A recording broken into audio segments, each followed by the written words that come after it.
Hey, good morning. I'm Paige Browning. It's Friday. This is Seattle Now. This week, Starbucks is making major changes, including closing the ever-busy Reserve Roastery on Capitol Hill. We were sliving in SLU this week, as in a DJ set in South Lake Union that woke up the neighbors by the person who coined the term sliving, Paris Hilton. And it's fall in Seattle. Can we add some things to your autumn bucket list? Author Geraldine DeRuiter and arts reporter Jas Keimig are here to break down the week. But first, let's get you caught up. Seattle Congresswoman Pramila Jayapal is hosting a press conference this morning to address the federal government shutdown. She and King County Executive Shannon Braddock will talk about the shutdown's potential impact on healthcare and food access. That starts at 10 this morning at the downtown Seattle Public Health Center. Meanwhile, Washington's Department of Health is warning that the state's Food Assistance Program, also known as WIC, could cease operations within 2 weeks if the shutdown continues. If you're near Green Lake on Sunday, you may see a rally and march for firearm safety. It's being organized by Ceasefire Northwest at 10 a.m. at the Green Lake Community Center. The event will commemorate lives lost to firearm violence in Washington and promote education about firearm injury prevention. And news just came for people who are detained.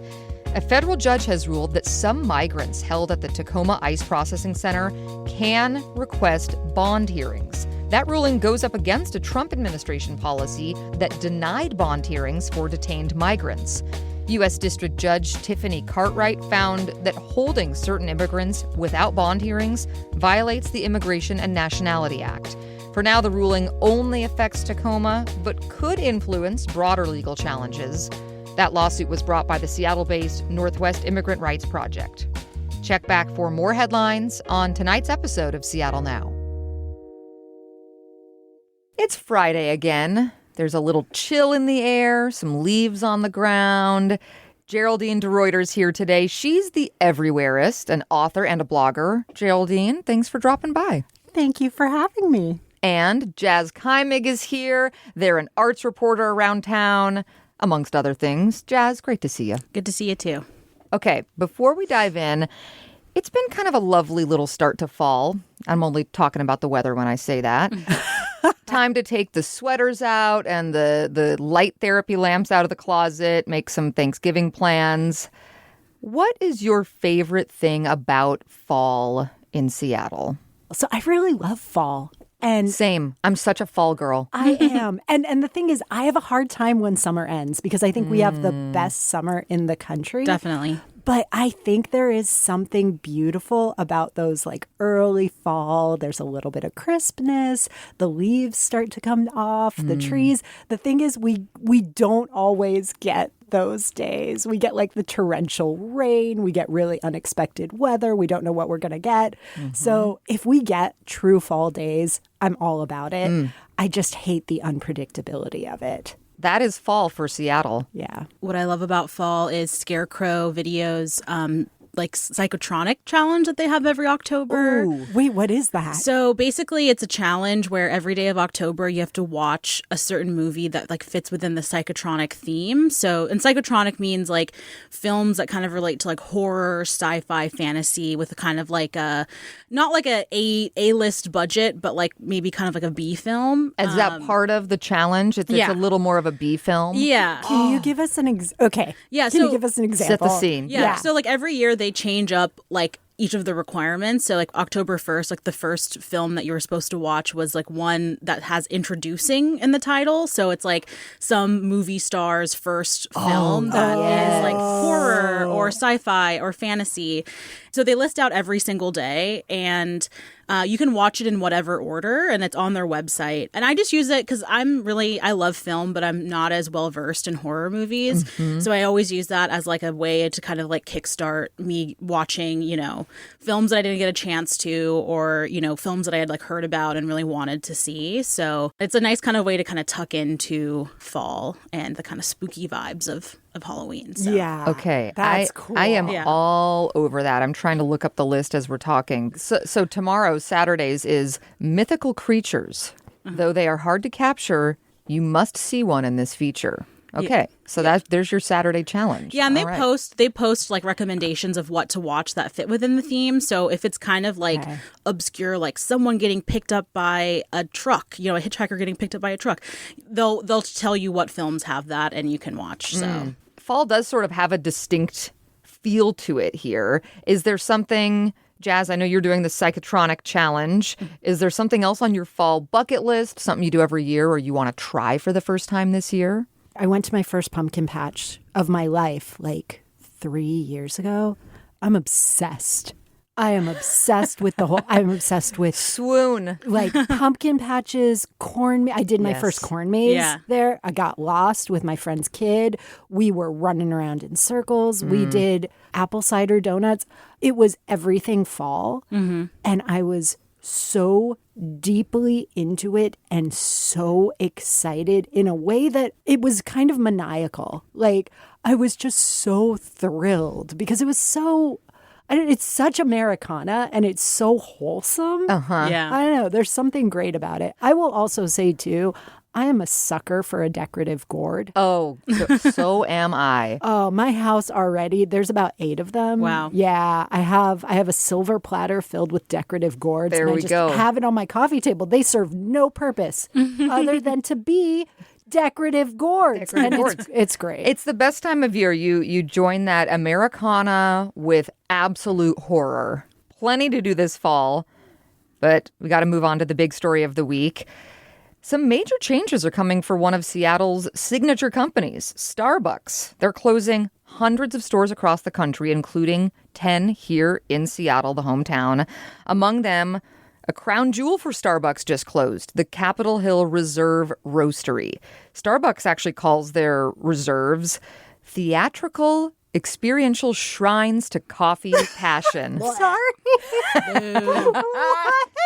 Well, you don't love that? What? And this experiential shrine was a very active Starbucks store for coffee passion. And it was only one of the 6 reserve roasteries for the company around the entire world. Had you ever been inside this shrine to coffee before it closed? Unfortunately, yes. Okay. Yeah, my parents live in Bothell, but like whenever they come and visit and have dinner with me in the city, they're always like, we should like end dinner by getting coffee at the roastery. And I'm like, no, please. It is sort of a tourist thing, right? It's cool. It's like, oh, it's their special exhibit to coffee and their craft. And there's like big like copper like vats and I'm like, what is this for? Are they using Is it for show? Does it do anything? I have no idea. I don't know what a vat would be used for in terms of, I don't know. I've been inside before too, like one time. So my cousin's from Rome, but he lives in America. And when he comes to visit Seattle, he's like, let's go to the Starbucks on Capitol Hill. And I'm always like, what? Like, why? Yeah. Why? You are from where good coffee, like where good espresso is. Okay. Well, their branding worked. Yeah. And I will say I had been in mostly to go to their gift shop because they had like a pop-in gift shop with Seattle-y type things. More than once when I was on the Hill, like I just need a quick cup of coffee. I would open the door, like I'll just go get a black coffee here. And the line is so long that I just immediately close it and walk away. I mean, it was that popular all the time. And, the company is saying there were business decisions surrounding closing all these stores, including the roastery. There was some union activity outside the roastery early last week, but a Starbucks rep told the Capitol Hill blog the store's represented status, aka it being unionized, did not play a role in the decision to close it. How does that sit with you? Or how does it square with what you've read about the reason for the closures? I mean, to me, it sounds ridiculous. So I know they're closing a lot of stores. Yeah. 59 of them were stores that had unionized or talked about unionizing. They said that, I think the quote was, we were unable to create the physical environment our customers and partners expect. Yes. Or we didn't see a path to financial performance. And that is bonkers to me, especially when we're talking about this store, because to your point, there was crazy lines all the time. Every tourist wanted to go there, Everyone to your point. wanted to go. And honestly, like, if you ever walked by it or stepped inside, to give credit where credit is due, it was beautiful. Like, I still don't know what the Vats did, but it was like, it was really well done. And it was an experience that people seemed to really enjoy. So to say we're shutting this down in Seattle, which is an additional tourist experience because people come to Seattle, they want to go to Starbucks, right? So I refuse to believe that it didn't have anything to do with the unionizing. I mean, come on. Part of this, too, according to CEO Brian Nickel, is they are really trying to do this thing called getting back to Starbucks. And that means like bringing it back to who this was and making the chain a place where people can come comfortably sit, enjoy a third place, meet with people. I really remember that vibe when I was like a child, you know, there was like the Norah Jones playing. It's this whole scene. In your experience, is this how people in Seattle are using cafes? Indie cafe, not Starbucks. So I should say, is this how people in Seattle are using cafes and using Starbucks cafes the same way? Look, if Starbucks wants to get back to Starbucks, then you need 500 stores total. You don't need 18,000 or however many they have. Like, all right, you really want to get back to that. You should have stayed small. And you've got CDs for sale and Cranium, for sale. Yeah, I want a free iTunes song. Oh my God, exactly. Remember those? Yes. Yeah. Free iTunes song when you go to the store. Yeah. Yeah, up at the counter. I mean, and like I said, I do remember the days of it being a little bit more cozy when they were really kind of coming out with this idea of it being a third place. And when my experience with them lately has been, you order it in advance. Yeah. You order it on the app. The coffee's made for you. You pick it up and you leave. Yeah. So that's a pivot. Yeah, that doesn't feel like they want to create a space for people. And honestly, it doesn't feel like that's been their goal for a really long time. Yeah. And I think also part of making a welcoming space is like compensating your workers fairly for the work that they're doing, for the people that they're having to interact with, and if they're really serious about trying to make this a third place again, that there's a lot more intentionality that comes with it as opposed to like it basically being fast food. I was just going to say, that's spot on. It is fast food adjacent. Very much. Completely. Oh, yeah. But they've somehow managed to market themselves as something different. We're cozy. Than We're that. third place. Yeah, we're not like the other places. Like we're different. We're highbrow. I don't know, but it seems so disingenuous. All of it does. When I lived on Capitol Hill, there was the Roastery, and there were multiple Starbucks within walking distance of me. There was like the one on Olive, dubbed the Gay Bucks. There was there was one right on. I think there were two on Broadway. There used to be one right next door to Neighbors, and then further north up on Broadway, there was Roy Street Coffee. I remember which that. was a Starbucks. No, oh, you're right. Yeah. It was a hidden Starbucks. It was a secret Starbucks. Yeah, so there were all these Starbucks, and I'm finding some irony in that, like in Seattle's densest residential neighborhood, Capitol Hill, you won't find a third place Starbucks, but you can still go to Starbucks on Capitol Hill inside a QFC and a Safeway. Yeah. So his message of we want to go back to the third place, that's not happening on Capitol Hill. Is that a miss for the company, or does that just not work in a neighborhood like Capitol Hill? I think it's a miss. Like, I think it's such a weird business plan to be like, we want to become a third place and then only having places within grocery stores and airports. Like, those are the most liminal spaces possible, And it's like, I live in the Central District, and there used to be one on 23rd and Jackson, And that was a really big win for the neighborhood in a lot of ways. Like, I remember when I was in, elementary and junior high school, when we would come into the city, that would be the one that we would go to. And they would always be playing like Black music, and there'd be a lot of like Black folks inside working or, just hanging out, and they took that away. And so it just doesn't really seem earnest, this effort on their part. Yeah, that's interesting you mentioned that, because I remember, I don't know, maybe 10 years ago when Starbucks seemed to be doing a little bit better, or at least was really active in Seattle, the stores were sort of neighborhood focused, and they prided themselves on that, where they would, that's why one was called the Gay Bucks. They really embraced being in like the LGBTQ neighborhood of Seattle. Mm-hmm. And something else I'm noticing is, so they closed 10 in Seattle at the same time that we're seeing Fred Meyer's start to close. Yeah. All of the Bartell drugs are closed. Oh, gosh. Does it just feel like a changing of the guard where we used to have, a Starbucks, a Bartell's, a Fred Meyer, whatever. It's now all like CVS's, Instagrammable boba shops and smoke shops where they used to be. Yeah. I don't know. I'm like, Bartell's. And I love boba. Yeah. But we have a lot. I feel like all of those places that you listed have become so hostile to shop in, like even going to CVS or going to Bartell's. Like Bartell's had like nothing on the shelves for a very long time. And what they did have, they would lock it up, and then it's like, oh, why is this failing? And it's like, because this has become a hostile place for me to be in. Like, of course, people would rather just order on Amazon and have it be next day delivery, because like, wasn't there also a Bartell's on the Ave too? Oh yeah. Yeah. Like one of the originals. Yeah. And like walking here today, I was like, oh, I need like face moisturizer. And there's like nowhere You are to not get going to find it in the U District. Yeah. And so it's just behind lock and key at Safeway, but go on. No, but it just feels very frustrating. And it does feel like a changing of the guard, but it's also like, I don't think that they've created experiences that make people want to come in. To just put a pin on this conversation about Starbucks primarily, there are some people who may be celebrating some of these closures or don't care that some of the Starbucks have closed because multiple coffee shop owners told King 5 they've already gotten some new regulars. The disenfranchised Starbucks coffee drinkers who are finding their next... just whatever's the closest in their neighborhood, they're going to go there. So here's my question.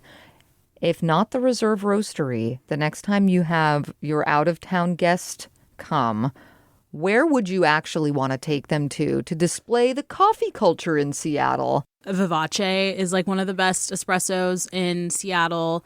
I live near Broadcast Coffee and Temple Pastries, and they use the same coffee, but it's so, especially Temple, like they have such good pastries, and I think it's actually a really good display of just coffee cafe culture here in Seattle.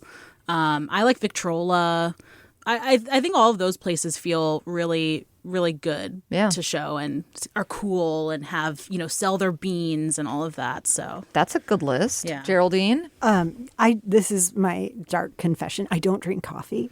I'm from an Italian family. Yeah. So you're safe here. When people ask for coffee, I'm like, I don't know, but I have heard Victrola. I love Miro tea in Ballard. Yeah. Honestly, they've got so many different types of tea, and the ambiance is amazing. It smells good. They've got really interesting pastries, and I think it is what people experience when they go into a great coffee shop and they're like, there's so many options. You just walk in there and you're like, there's like a wall of tea. There's a wall of tea. It's great. And then you can get like a slice of cake. We got to move on to our next topic. Picture this. It's a Thursday night, or like an early Friday morning, middle of the night, and a blasting bass and strobe lights wake you up. You roll out of bed, you look out the window, and you see Paris Hilton DJing on a rooftop next door. This is what happened in South Lake Union this past week. The celebrity heiress herself was DJing a party that was allegedly hosted by a company, Levy Aesthetics, a cosmetic dermatology clinic with a Bellevue location. They do like filler and Botox. They're hosting this party. Paris Hilton, because of this, has been all over social media in Seattle this week. So the Seattle Times says, just to set the scene, they talked to a resident that heard her DJing and was so peeved, they called in to the SPD non-emergency line. SPD says they sent officers and several people had called in. Several people called in. Okay. Several people called in. Seattle Times talked to one of these people who had called. The officers showed up to Ani's luxury apartment building, but the noise kept going. So then this person calls 911 twice. Crazy. And the neighbor also went over to the building and asked them to turn down the volume and says that it turned down like at 1:30 in the morning on a Friday morning, but that he stayed awake for hours because he was so frustrated. And Paris's rooftop DJ set actually ended up getting written in the Law and Justice section of the Seattle Times. Wow. That is where we are now when Paris does a show. Are these people just being uptight, or do they have a point? And Jas, I know you have thoughts because you're into the late night scene. Yeah. Well, okay, so first point, everyone knows that Thursday night is Gentleman's Friday. So it's basically an extension of Friday. Everybody knows. Everybody knows that. And number two, the most offensive part of this whole story was the fact that it was hosted by a company from Bellevue. And number three, but they were in South Lake Union, Yeah. so there's some connection there. Yeah. But I mean, I think it's just annoying because why are you calling 911? It's a party. It's gonna be over. You know what I mean? It's not like there's like this... 911, Paris is on the rooftop. Right, exactly. That sounds like the beginning of like a cool rap song or something. You know, like she should try to find like the 911 call and then incorporate it into her DJ sets. But I just think it's so like I would never have my name as being the person that complained about Paris Hilton at 11 p.m. Like, this is why we're not a real city in so many ways, is that you're going to move to downtown, ostensibly, South Lake Union, right, where, like, nothing is happening, and you're going to be mad when something is actually happening there. It just bothers me. It's not common for this to happen in South Lake Union. Yeah, I mean, I guess Kremmerk is kind of in South Lake Union. But that's a venue. Yeah. This was residential, and I think that's the difference that I could see why some people, had at least reason to call in, because there's a noise ordinance. You have to be quiet at 10 if you're in a residential space. Mm-hmm. Geraldine, what do you think? So I'm old. Well, you're really not old. I'm old in my heart.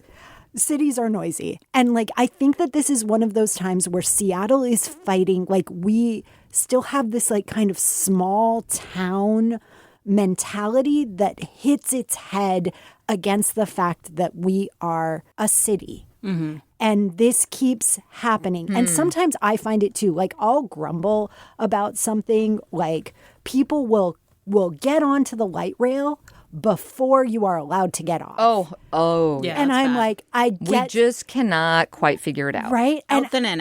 And out then in. Fran Lebowitz's voice in my head is just pretend it's a city. That's her thing. Pretend it's a city. So part of me is for the person who called, do not call 911 for noise complaints. That is unless someone is screaming because they are being murdered, do not call 911. Call the non-emergency line, please.